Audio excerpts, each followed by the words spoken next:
Save किया था ना? मैं सिर्फ इसलिए गया था क्योंकि उसने मुझे कॉल किया, that's it. But listen तो. Save it for someone else.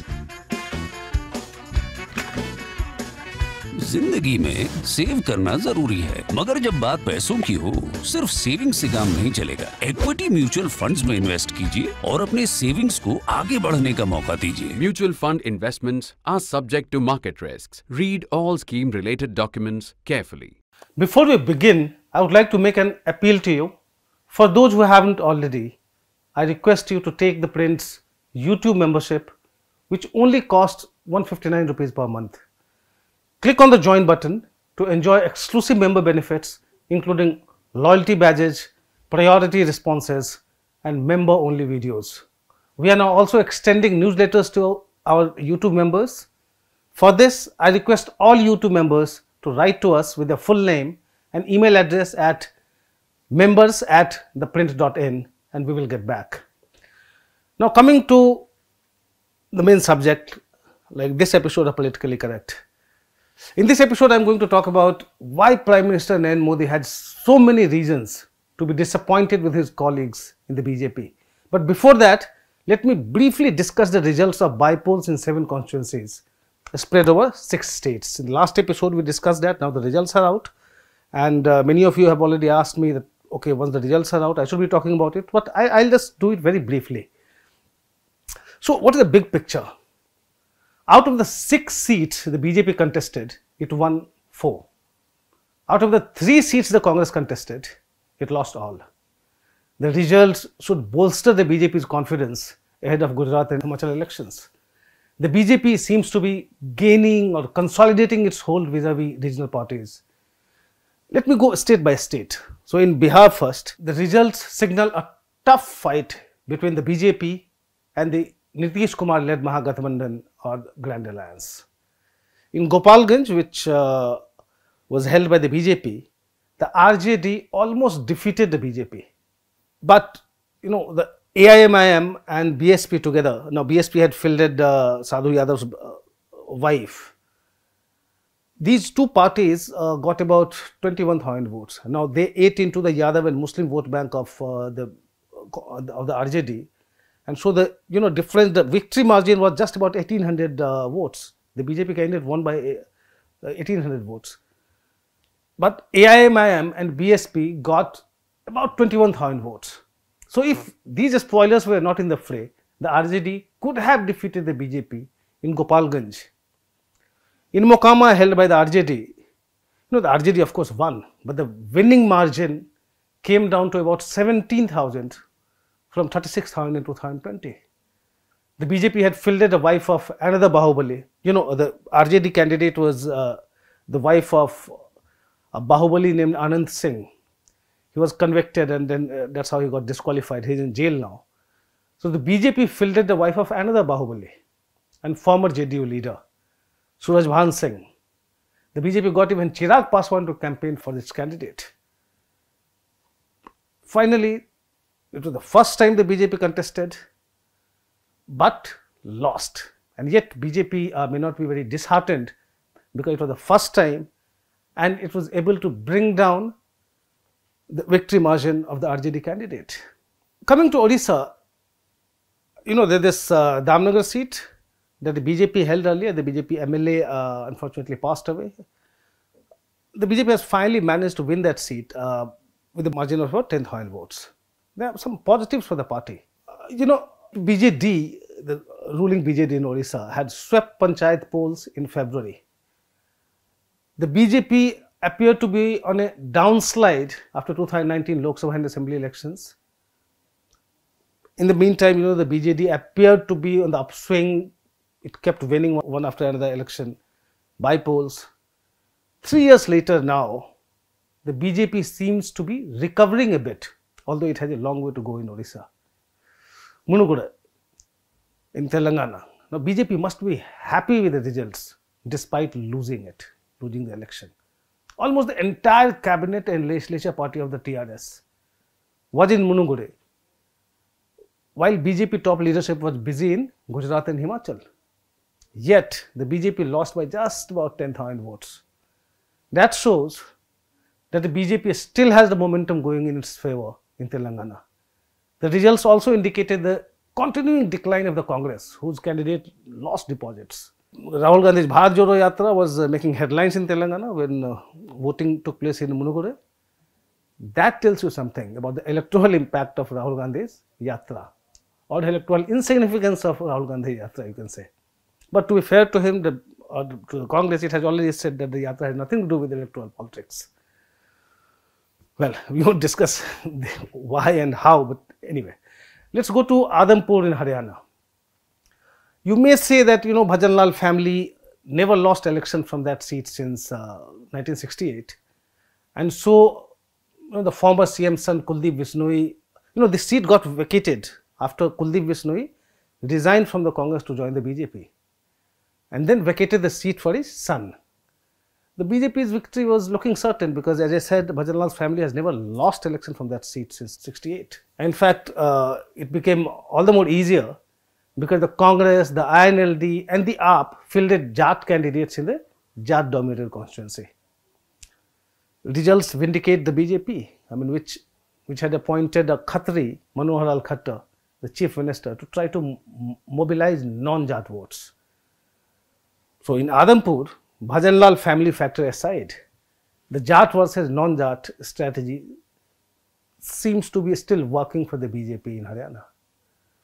There is no point discussing the other two constituencies which went to polls, Andheri East in Maharashtra and Gokranath in UP, because in Andheri East the BJP had virtually given a walkover to the Shiv Sena faction led by Uddhav Thackeray by pulling its candidate out. And UP, of course, and by the way, in Andheri East, of course, the Shiv Sena candidate won, but the Nota came second with about 13,000 votes, 12,800 to be precise. As for UP's Gokranath seat, the BJP retained it, but it changes nothing in UP's political landscape. That's totally dominated by the BJP today. So that's from me, that's my take on the assembly by polls. Let me come back to the main topic of discussion in this episode of Politically Correct. It's not very often that an independent candidate in an assembly election gets a call from the Prime Minister of India. That too, to sit out of the electoral race. And I'm quoting what the PM was telling that candidate. Mera tum par pura haq hai. Main kuch nahi sununga. Mera kripal aisa nahi kar sakta.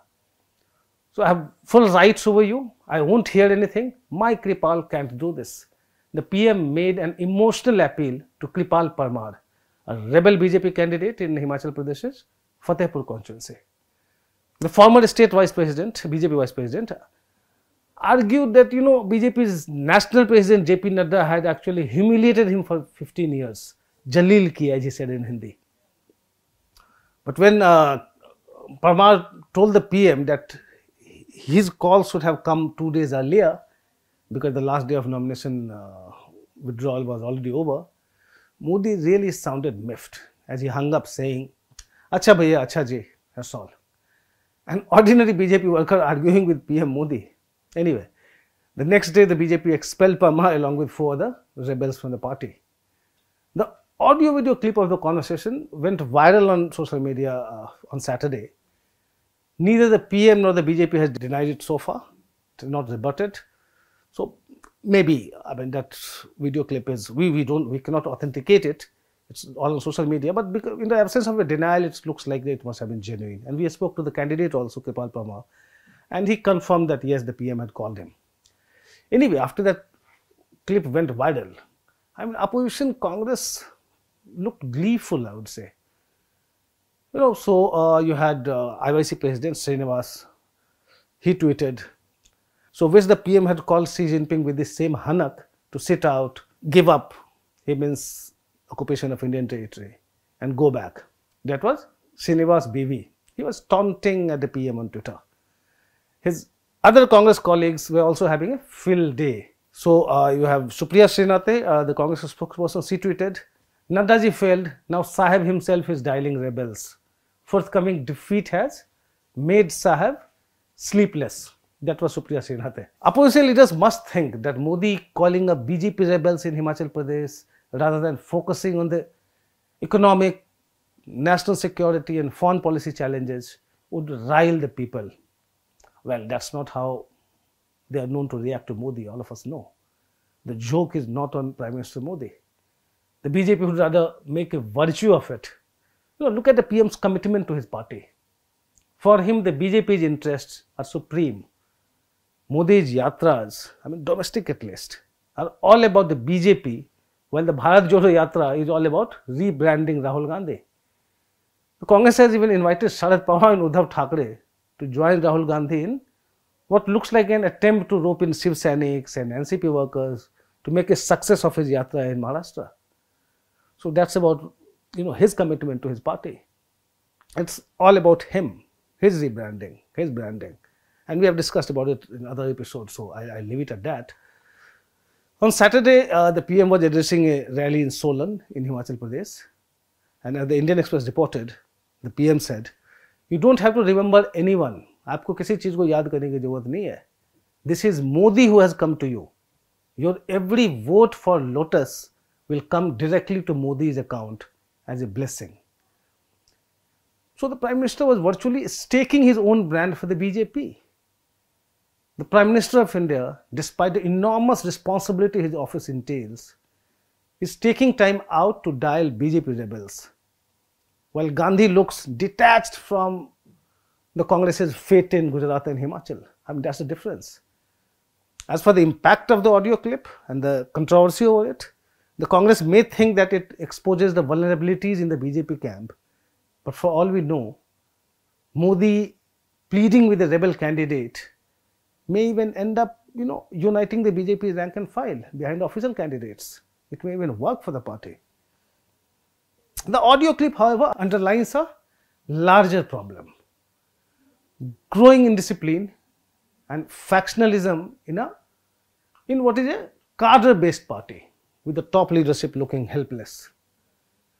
BJP rebels contesting on about a quarter of the 68 seats in Himachal, that is the home turf of JP Nadda, must alarm Modi and the party's chief strategist Amit Shah. Nadda is suddenly looking, out of his depth in his home state, with BJP rebels, in fact, contesting on 2 of the 4 constituencies, even in his home district, Bilaspur. So BJP's slogan of, Naya Riwaj Banayenge, or will make a new tradition, that slogan has taken on a new meaning in Himachal today. If Modi has to step in to douse the fire on BJP national president's home turf, that says a lot about the party leadership today. What must worry PM Modi is the fact that this phenomenon is not limited to Himachal Pradesh. Internecine wars are ongoing in the BJP in several states, from Karnataka, Madhya Pradesh, Uttar Pradesh, Chhattisgarh, Rajasthan, you name it.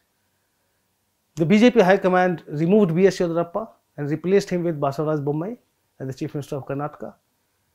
Bommai has been a disaster, with his government courting one controversy a day and the Chief Minister looking clueless. So much so that the High Command had to induct Yediyurappa into the BJP parliamentary board to try to co-opt him. The situation is so bad there. Come to Madhya Pradesh. Jyotiraditta Scindia loyalists have turned the heat on Chief Minister Shivraj Singh Chauhan. So the other day, Energy Minister Pradyuman Singh Tomar walked barefoot on pothole roads in Gwalior to what he said, to experience the pain that other people feel. Now, it's a jibe at his own government. He's basically taking a dig at his own government. Then Panchayat and Rural Development Minister Mahendra Singh Sisodia, who is another Scindia loyalist, he called the state administration Nirankush or autocratic and blamed Chief Secretary Iqbal Singh Bains for this. Now, Iqbal Singh Bains is a Shivraj Chauhan confidant. Then, BJP National General Secretary Kailash Vijayvargiya, whose growing bonhomie with Scindia has raised a lot of curiosity in the party circles. Now, Vijayvargiya took a jibe at CM Chauhan on Saturday. He said the BJP would have formed the government in 2018 if Chauhan had not resigned in a hurry after the elections. That's about the state of affairs in Madhya Pradesh. Come to Uttar Pradesh. Deputy CM Brajesh Pathak, who is said to be close to Amit Shah, had been training his guns at Additional Chief Secretary Amit Mohan Prasad, who is close to CM Adityanath, Yogi Adityanath. Many other ministers have been speaking and writing against senior bureaucrats in the state. A move that is being seen as, a pushback against the powerful chief minister. In Haryana, a prolonged tussle between CM Khattar and Home Minister Anil Vij, it does not even make any news any longer. There has been so much. Rajasthan BJP is similarly witnessing intense infighting, with Vasundhara Raje facing challenge from a host of other chief ministerial aspirants, just about a year ahead of the elections. Now you would say, these infighting, what is so new about these infightings? They are not new. What is, however, surprising is that the BJP High Command has failed to stop them. In fact, it's getting worse by the day. For a party led by a popular Prime Minister and one of the best strategists, Amit Shah, this failure is actually very surprising. It may be partly because the High Command, excluding the PM here, because the High Command, instead of being a neutral arbiter, has become a party to that factionalism. In all these states, there is a faction that is said to be, or said to have the backing of the High Command, and another faction that is cornered and must fight for survival. I mean, those in the latter category have their hopes in Modi, but the Prime Minister cannot be expected to get involved in the day-to-day organizational affairs. There are, however, occasions when he is compelled to intervene, like he is doing in Himachal now, or like he did in Karnataka by inducting Yodurappa in the parliamentary board. Earlier in Maharashtra also, Devendra Fadnavis was taken aback by the High Command's decision to make Eknath Shinde the Chief Minister, despite him having spent months plotting the fall of Uddhav Thackeray-led government. Fadnavis refused to be part of the government after the High Command decided to install Eknath Shinde. He even stuck to his decision. He stuck to his decision despite calls from Amit Shah and Nadda. As Fadnavis disclosed later, it was only after the Prime Minister's intervention that he agreed to become Deputy CM. I mean, it's too much to expect from Prime Minister Modi. He's 72. He has to run the country, he has to get votes for the BJP, and now he's expected to play arbiter and keep the flock together. The Prime Minister is readily doing all the heavy lifting for the BJP, but he may have reasons to be disappointed with his senior party colleagues. That's all from me in this episode of Politically Correct. Thanks for watching.